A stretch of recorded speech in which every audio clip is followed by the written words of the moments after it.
Visitors of the Taymyr Genius of Location exhibition enter these black-draped halls as if walking into a polar night. They begin reading the red list of peoples.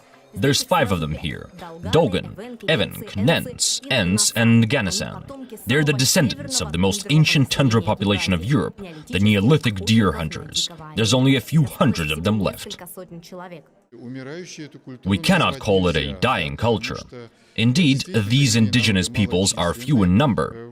These are around 200 Ents, more than 700 in Nganasan, a few thousand Dolgan, but the population of these indigenous peoples has remained virtually unchanged over the past century.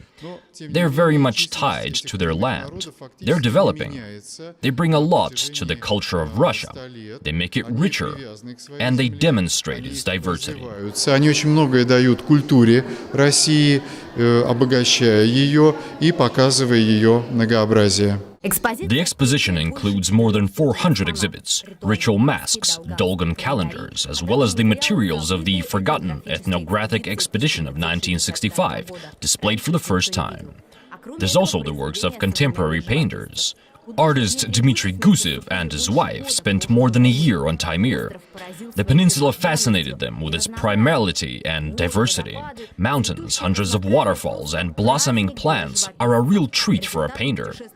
The artistic couple drew a series of paintings during their trip. This is the Putoran Plateau, a split mass of mountains with an area the size of Great Britain. When I saw the northern lights for the first time, I didn't even realize what I was looking at. It is a celestial vibration of air. I was so impressed that I painted it. The northern lights are like a dance of the gods.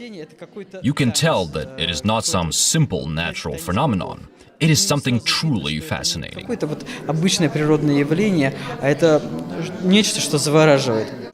Travelers say the culture of the indigenous peoples is what really fascinates on Taymyr. A cocktail of orthodoxy, shamanism, and modern materialism is a common occurrence for this place. The locals believe in the afterlife and worship idols. For example, this divinity's statue is called Kondakoika.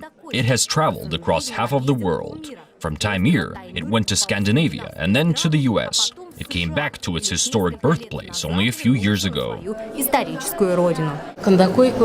Kondakoika was handed back by an American delegation who said that he was being naughty.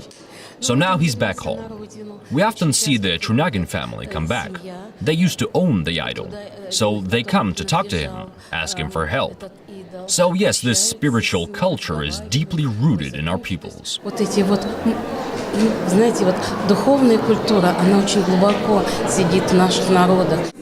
people of the cold are natural-born deer herders. The animals are everything to them: a home, a source of food and income.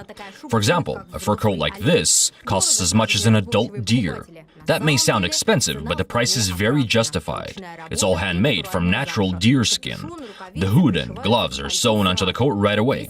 It weighs about 7 kilos, so it's not very comfy to move around in. While these dresses are no less comfy than the works of famous fashion designers. You could hardly walk around the permafrost in such clothes, but they will look especially shiny under the winter sun of the Russian capital, according to students from the Norilsk Art College. The modern concept of our exhibition is everything that helps contemporary artists rethink, through the period of the 20th century, all the events connected to the changing lives of people, and of course, the artistic movements of the 20th century. All of this helps the young people of today see the beauty of the subject at hand, and more importantly, the development of beauty. Молодым людям видеть красоту предмета и, что очень важно, красоту в развитии. For example, the first Dolgan professional artist, Boris Molchanov, created his work of art on deer skin. It's quite difficult to find drawing paper out in the tundra, so an avant-garde artist had to use his more traditional nomadic materials. He was inspired by the black square of Malevich. Exhibits from the 18th century also feel quite at home here. For example, this map was a result of Bering's second expedition to Kamchatka from 1733 to 1743. You can see the outlines of Taymyr on the map. The map was used by travelers until the middle of the 19th century. Картой путешественники пользовались до середины XIX века. The culture of the northern peoples was shown to Russians for the first time more than a century ago.